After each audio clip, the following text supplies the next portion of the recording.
Okay, we're going to now I'm going to invite Tom up. You know what? And Tom does not need an introduction. Come on up, Tom.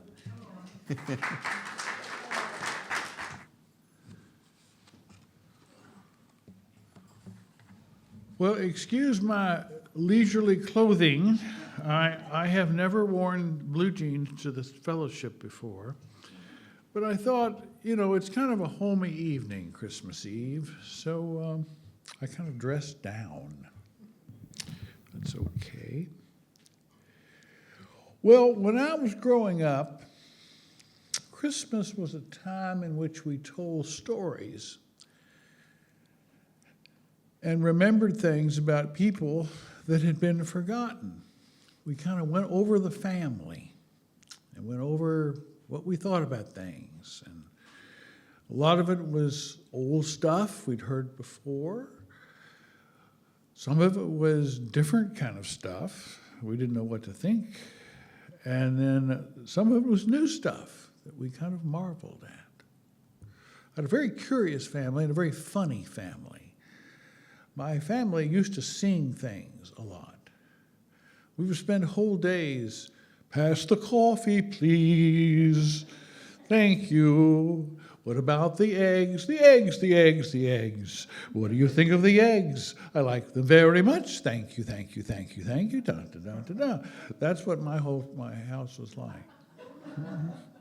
Sort of like musical comedy without any discipline. So I was reminded, as I look back on those days, that my grandfather Philip died on my second birthday about the same moment I was born at 7:30 a.m. This was always followed by hushed voices reminding everyone that my grandfather on my father's side had killed himself on Christmas Eve of 1955. We all whispered because he was a deadbeat and had run away to California with a waitress named Jennifer. I was always interested in women named Jennifer after that, thinking they might be a little wild, Then one year it was discovered by my father that at Thanksgiving and Christmas dinners, the food was so good that my mother was driven to bulimia, especially for the oyster casserole that she ate over and over again. When confronted with her condition, we had like a little panel in our family. The elders sort of gathered around and they said, well, Alice, you're losing your dinner on purpose. What's going on? And my mother was very strict about believing in reincarnation. And she said, well, in a last life, I was a Roman. And they had vomitoriums connected to their restaurants. And I got in the habit way back then of doing this, and I'm not going to stop. Okay, Mom? And we all just kind of decided that Mother was just somewhere else when she was getting rid of her casserole, So that was something that I learned. My mother would often quote her minister who had said at one point, when you sin, sin vigorously. Isn't that a great mother? Hey, somebody just sin vigorously. Damn it, get it over with. So that's my little family. I hope you all do some of that sharing instead of just being glued to the television set or your cell phones or whatever it is. So we can share all that minutia with one another. Now, a few things about Edgar Cayce, or how Edgar Cayce looked at Jesus. According to Edgar Cayce, Jesus was actually born in the early spring, early March, and that was about the time of St. Patrick's Day. If he had been born in the wintertime, the weather during this time of the year is simply horrible in that part of the world. I visited there in January one time. Oh my God, it was horrible. And the mud, it would stick to you, and you'd stick to it. So people, instead of walking, they would just kind of,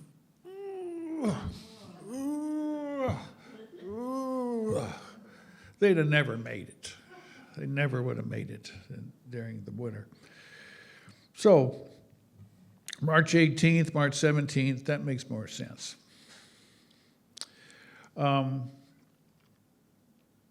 According to Casey, everything happened about how we celebrate it today, but with the reminder that the owner of the inn was an Essene and friends with Mary and Joseph.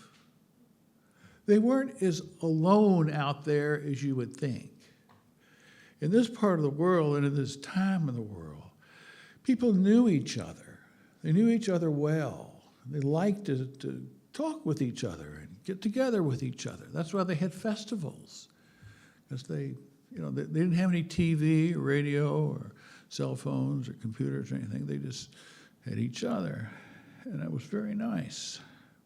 So the owners of the inn who had prepared Mary, or had helped prepare Mary for having the Christ child, said, go out with the animals, go out with a little stable there under the house and have the baby there, and nobody will bother you. She needed privacy. She needed to be by herself.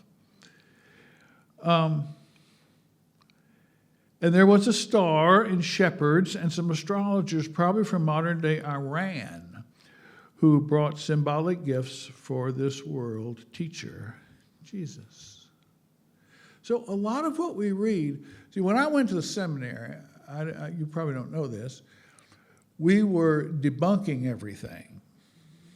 We were saying, well, Jesus was not born of a virgin. There probably wasn't any star.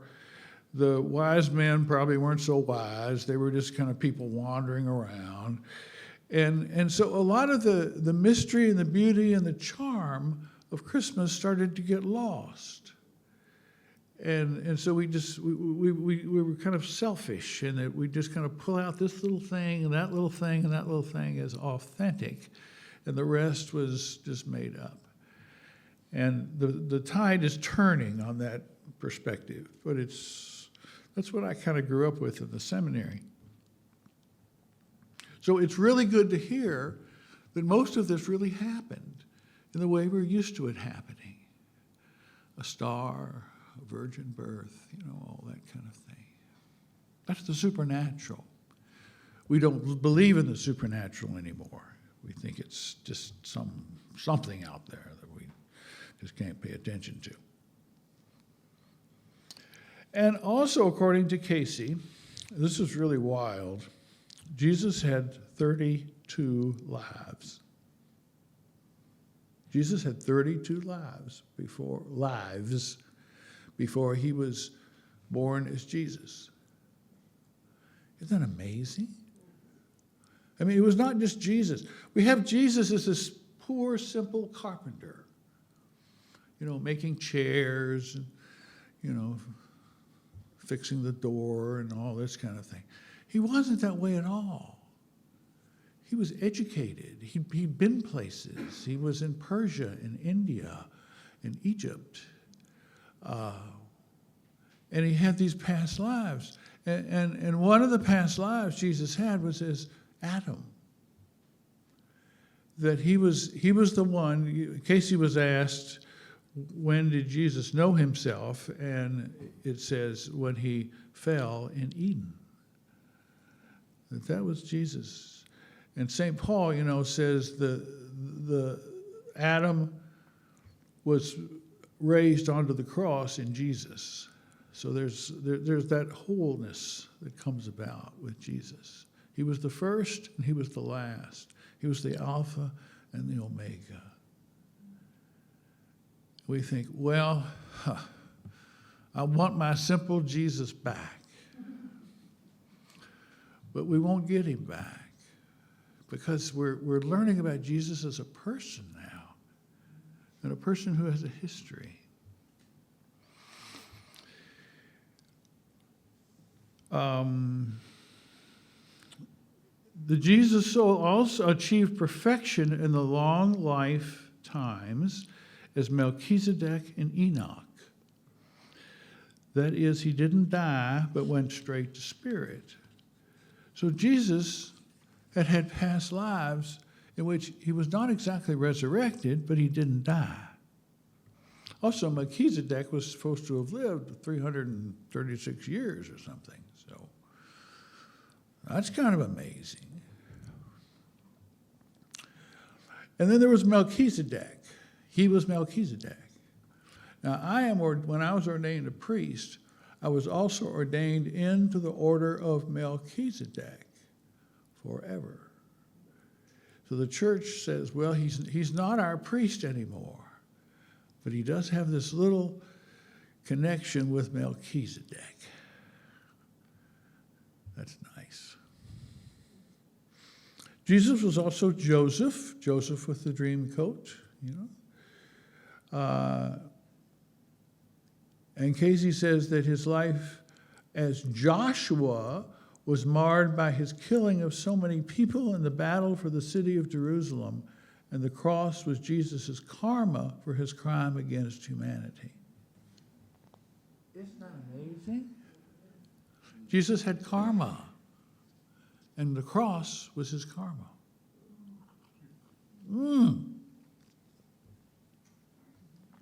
I know. Boom. Huh? Yes. In other words, karmically, Jesus was made aware of what it's like to die of execution when he died on the cross. At Christmas, the Father, through the baby Jesus, spiritualizes the human condition. In other words, Jesus makes us holy. Not good or bad, not right or wrong, or loved or hated, but holy. Rumi has a poem that goes like this: there is a meadow beyond right and wrong.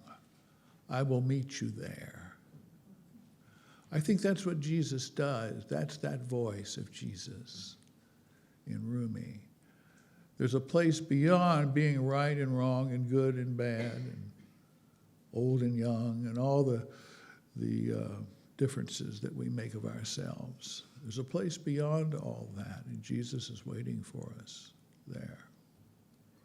Funny thing about Christmas is that God joins us in Christmas. The divine comes to us. It says, I'll be you for a while. So it's very accommodating. God says, I want to share your experience. I want to be one of you. That's what Jesus is. It's God being one of us. Now that's Christmas. Think of Easter. Easter is where God says to us, I've been one of you. Now you be one of me. In Easter, we're being called to a higher state of consciousness. That we're not always thinking in terms of good and bad and right and wrong and dualistic this and dualistic that. That we see ourselves simply as holy. Every single one of us. That's what Easter does. But here we come back to Christmas. Christmas is easy. It's God saying, I'll walk in your shoes a while. I'll be you for a while. That's very nice, I think. So, that's you and me in the cold winter evening that is Christmas Eve 2024 in the little donkey church, which is imbued with the humanity of the girlish mother who believed the promise of an angel.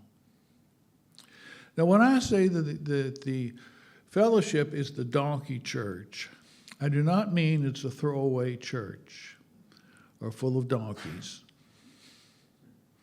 It's a simple place where people can feel safe in whatever they believe.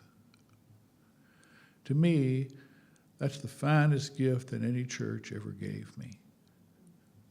They said, Tom, you know, you've been a Catholic priest, good God, here we are, this little group here. And they took me in and they said, that's all right. I could believe what I wanted. I could speak up and not get reprimanded. That's been a great gift to me.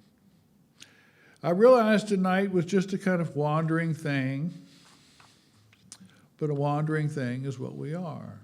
We're all wandering souls, hoping that our words will find good sense in us and in others, and our hearts will find a home. Thank you.